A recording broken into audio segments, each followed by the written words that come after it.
सुप्रिया जी अधिकृत वरिष्ठ प्रवक्ता है इनकी पार्टी की, इन्होंने कहा मेरे दिल को बहुत चोट लगी है। कल सुप्रिया जी गारंटी ले लीजिए 6 बजे मिल जाएंगे अंजना जी के शो पर, आप पार्टी से उनको बाहर निकाल के आ जाइए। वो तो एक अदना सा कार्यकर्ता है, ऐसा भी नहीं है कि वो कोई बड़ा नेता है। चलिए आपने हम पर तो राय दे दी कि हम तो गोडसे के भक्त हैं। सुनिए ना मेरी बात, सुनिए ना, मैं सांसद को ये तो कह ही रहे हैं ना कि हम लोग तो गांधी में विश्वास ही नहीं रखते, यही लोग हैं ना, तो कम से कम ये अपने कृत्यों से तो साबित कर रहे। कल 6 बजे की चुनौती, 6 बजे की डिबेट रख लीजिए। कल ये बाबूलाल चौरसिया का जो उसको रेजिग्नेशन लेटर या उनको निकालने का पत्र ले आए और कल डिबेट कर ले। कल फिर मैं सांसद पे भी स्टैंड दे देता हूं। बताइए स्टैंड देंगे या निकालेंगे? अरे भाई इनको बोलिए तो अपने, देखिए यही दिक्कत है कि अपने एक्शंस को नहीं करना है। प्रैक्टिस व्हाट यू प्रीच होता है अंग्रेजी में कहावत, अब उसको इटालियन में ट्रांसलेट नहीं कर पाऊंगा। जवाब दीजिए इसका सुप्रिया जी। वो कह रहे हैं कि जब गांधी की लड़ाई कह रहे हैं राहुल गांधी स्पष्ट नाम लेकर, तो फिर बाबूलाल चौरसिया के लिए जगह कैसे हो सकती है? गांधी के अनुयायी तो नरेंद्र मोदी भी अपने आप को बताते हैं और शायद ये भी बताते होंगे। जोर से नारा लगाकर बोलो नाथूराम गोडसे मुर्दाबाद। इसी समय जोर से बोलकर दिखाओ, हम क्या करेंगे वो क्या करेगा मत करो। जोर से बोलो नाथूराम गोडसे मुर्दाबाद, down with him, down with him. जोर से बोलो, एक बार जोर से बोलकर दिखाओ। बोल नहीं पाओगे क्योंकि नैतिकता की आपकी धुरी खत्म हो चुकी है, शहजाद बोल रहे हैं, सड़ चुकी है, गल चुकी है। हाँ, जोर से बोलो। हाँ, बहुत अच्छी बात है। मैं नारा तो अभी लगाऊंगा, मैं नारा तो अभी लगाऊंगा। उन्होंने मुझे चुनौती दी, मैं नारा अभी लगाऊंगा। अंजना जी एक एक करके बात रखेंगे तो डिबेट आपकी जनता को भी समझ में आएगी। सुप्रिया जी ने मुझे चुनौती दी, अगले 10 सेकंड में मुझे भी बोलने का मौका दिया जाएगा या नहीं दिया जाएगा? आपने नारा बोला है लगाने का, वो नारा लगा रहे हैं सुप्रिया जी, उसके बाद बोलिएगा। नहीं, नारा लगा रहे हैं वो। हाँ, मैं तो नारा 10 सेकंड में लगाए। अरे भाई क्या तरीका है, इतना फ्रस्ट्रेट मत हो जाइए सुप्रिया जी। गुस्से वाला और गाली वाला तो कह ही रहे हैं, अब विवशता वाला भी कहने लगेंगे आपको। चलिए मैं एक बार 10 सेकंड में मैं नारा लगा दूंगा, पर मेरे नारा लगाने के बाद सुप्रिया जी स्टैंड लेंगी कि क्या वो बाबूलाल चौरसिया को आज के आज पार्टी से निकालेगी, हाँ या ना? मंजूर है? मैं नहीं, शर्त के साथ नहीं, मुझसे वो कुछ करवा रही है, मैं करने को तैयार हूं। नथुराम गोडसे मुर्दाबाद। अब बताइए कि बाबूलाल चौरसिया पार्टी से कब निकाला जाएगा? अब बताइए बाबूलाल चौरसिया कांग्रेस पार्टी से कब निकाला? अंजना जी मेरी आवाज जनता तक नहीं पहुंची, मुझे लाइव फीडबैक मिल रहा है, मेरी आवाज नहीं पहुंची है क्योंकि नहीं, उससे कोई फर्क नहीं पड़ता। सारा खेल उनके चीखने चिल्लाने में बहुत सारे लोगों की आवाज दब जाती है। अंजना जी मैं रीइटरेट कर रहा हूँ, देखिए इस प्रकार से डबल विंडो करके डबल आवाज मत जाने दीजिए। बाबूलाल चौरसिया, अंजना जी मैं खुद रीइटरेट कि उनको निकालेंगे आप पार्टी से। बाबूलाल चौरसिया के विषय 1 सेकंड अंजना जी। नथुराम गोडसे मुर्दाबाद। अब मेरा काउंटर है इनसे, बाबूलाल चौरसिया को पार्टी से कब निकाला जाएगा, डेट एंड टाइम बताओ। इन्होंने चुनौती दी, मैंने चुनौती पूरी की, अब मेरी चुनौती पूरी। जोर से नारा लगाओ नाथुराम गोडसे। अब ये जोर से लगाना है, प्यार से लगाना है, कठोरता से लगाना है। भाई मेरा स्वभाव आपकी तरह थोड़ी है गुस्से, मैं शांत स्वभाव का हूं, मैं गुस्सा नहीं हो जाता हूं छोटी छोटी बातों पर। आप बताइए बाबूलाल चौरसिया को कब निकालेगा? अब अंजना जी मैं पूछना चाहता हूं, बाबूलाल चौरसिया को क्यों बचा रही है? गोडसे के मंदिर बनाने वाले को क्यों बचा रही है? राहुल गांधी बाबूलाल चौरसिया से क्यों मोहब्बत करते हैं? इतने ही जोश में नाथुराम गोडसे बोल दीजिए, इतने ही जोश में नाथुराम गोडसे बोलूंगा, उसके बाद बाबूलाल चौरसिया का डेट तय करेंगे, वो बताएंगे। चलिए नथुराम गोडसे मुर्दाबाद। अब सुप्रिया सिन्हा, नथुराम गोडसे का मंदिर बनाने वाले व्यक्ति को कब कांग्रेस पार्टी बाहर कर रही है? अन्यथा आप कभी मत कहिए कि आप गांधी के वक्त है और आप गोडसे के खिलाफ है। आप गोडसे की पार्टी है, आपके दिल और जुबान दोनों पे गोडसे। अब बोलिए गोडसे के भक्त को कब निकालिए, बोलिए जल्दी से। टाइम और डेट बताइए, टाइम डेट। अंजना जी टाइम डेट, टाइम और डेट। अंजना जी टाइम और डेट, सबसे ज्यादा टाइम और डेट। अंजना जी टाइम और डेट बताइए। बदतमीजी मत करो, धृष्टता मत करो, बदतमीजी मत करो। टाइम और डेट बताओ प्लीज। अंजना जी मुझे सबसे बड़ी खुशी ये है। सुप्रिया टाइम और डेट क्यों नहीं बता रही? अरे आपकी खुशी से किसको फर्क पड़ रहा है जी? आप बताइए टाइम डेट बाबूलाल चौरसिया को निकालने का। टाइम और डेट बताइए मैडम। सुनिए ना प्लीज, वो तो मुझसे नारा लगवा रही थी। लगा दिया आपने नारा, अब वो बताइए। नाथुराम गोडसे मुर्दाबाद।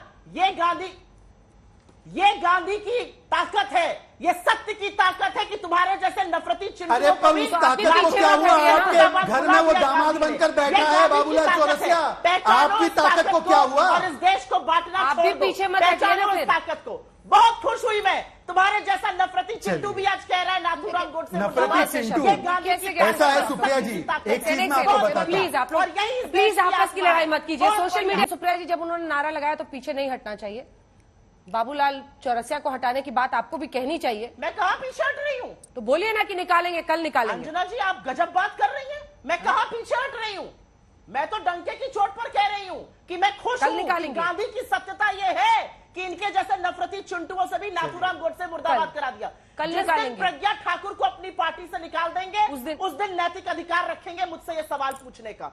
दो टूक जवाब है, प्रज्ञा ठाकुर को पार्टी से निकाल फेंको और फिर हम डिबेट करेंगे और आपको डेट मैं बताऊंगा। बाबूलाल चौरसिया इतना प्रिय क्यों है? निकालोगे उस दिन ये सवाल पूछना। बाबूलाल चौरसिया इतना प्रिय क्यों है? बोलना अच्छा लगा, सत्य ये होता है, गांधी की असलियत है। सुप्रिया जी, बाबुल ये इतना इंपॉर्टेंट क्यों है आप लोगों के लिए?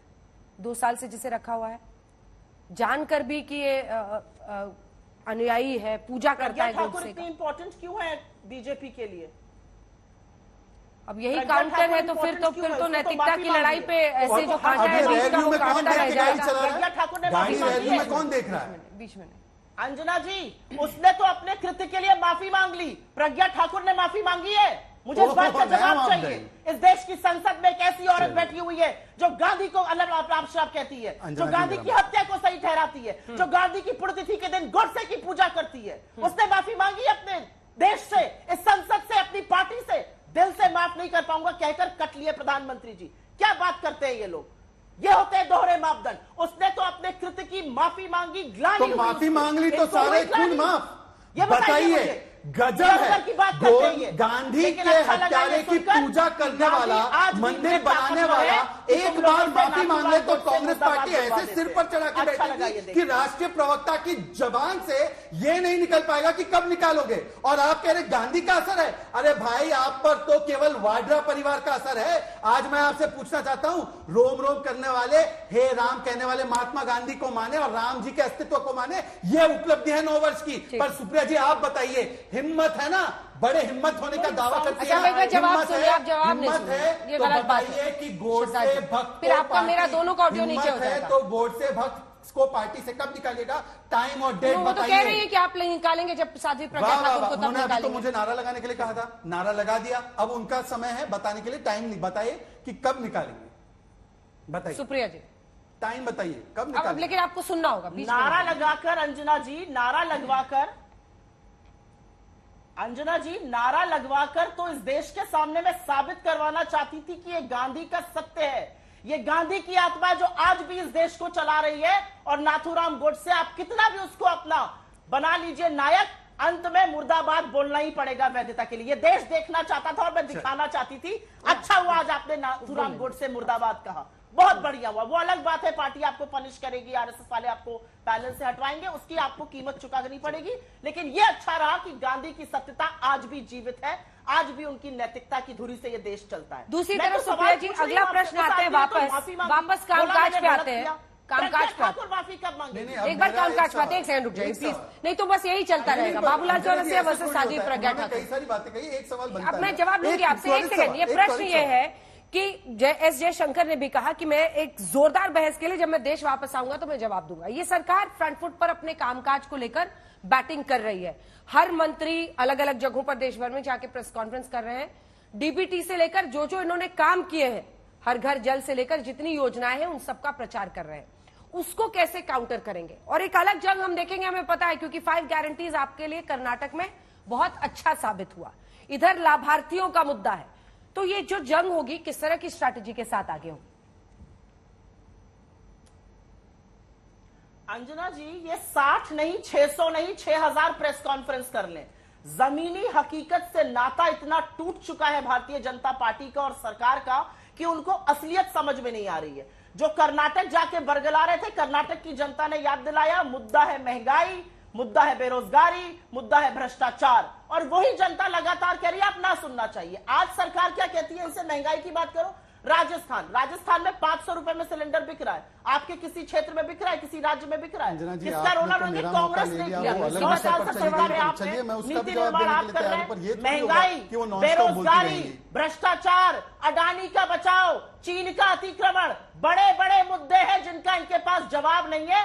9 साल हो गए सत्ता चलाते हुए एक प्रेस कॉन्फ्रेंस करने की। नहीं, आप स्टूडियो में ऐसा लग रहा है, आप स्टूडियो में इसलिए आपको ऐसा लग रहा है, ऐसे थोड़ी है। उनको बात पूरी करने दीजिए ना, उसके बाद आप जवाब देंगे ना। अंजना जी नहीं, अब मेरा मौका है, नहीं, उनको पूरा करने दीजिए। मैं अपना पूरा मौका लूंगा। जब मैं आपसे इंटरवेंशन चाह रहा था, इन्होंने मुझसे नारे लगवा दिए। मैं एक बात बोलना चाहता हूं, महात्मा गांधी 2 चीजें चाहते थे, हिंसा के खिलाफ थे वो। एक सेकंड, अब मेरे बीच में बोला जा रहा है। हिंसा के सख्त खिलाफ थे वो, तो जिसने कहा बड़ा पेड़ गिरता है धरती हिलती है और हिंसा को जायज ठहरा, उसका मुर्दाबाद बोले। और महात्मा गांधी गौ हत्या के खिलाफ थे। आज उनके कर्नाटका के मंत्री ने कहा गौ हत्या ठीक है, उस मंत्री के मुर्दाबाद के नारे लगे। कामकाज पे जवाब दीजिए क्योंकि टाइम खत्म हो रहा है, आखिरी है जो उन्होंने काम पे आपको घेरा है। मैं तो आपसे कह रहा हूं कि वो तो इकोनॉमिस्ट है ना। कितना था एवरेज इन्फ्लेशन उनके समय पर? 8.5%। 2012 से 14 कितना था? 10.5%। आज कितना है? 5% से कम। कहां थी अर्थव्यवस्था? 11वें स्थान पर। आज कहां अर्थव्यवस्था? 5वें स्थान पर। सबसे तेजी से बढ़ने वाली अर्थव्यवस्था आईएमएफ ने कब बोला है? आज बोला है। आईएमएफ ने क्या बोला है? ब्राइट स्पॉट है। आप बता दीजिए। चलिए एक चीज मैं पूछ सकता हूं, कितने आवास इन्होंने बनाए गरीबों के? 25 लाख, हमने 3.5 करोड़। कितने IIT IIM बनाए हमने? 8 वर्षों में 7 IIT, 7 IIM, 8 एम्स। बता दीजिए आपने 60 वर्षों में कितने बनाए? 60 वर्षों में इन्होंने 70 एयरपोर्ट बनाए, हमने 74 और एयरपोर्ट बना दिए। इन्होंने 60 वर्षों में 5 मेट्रो दिए, हमने 27 शहरों में मेट्रो दिए।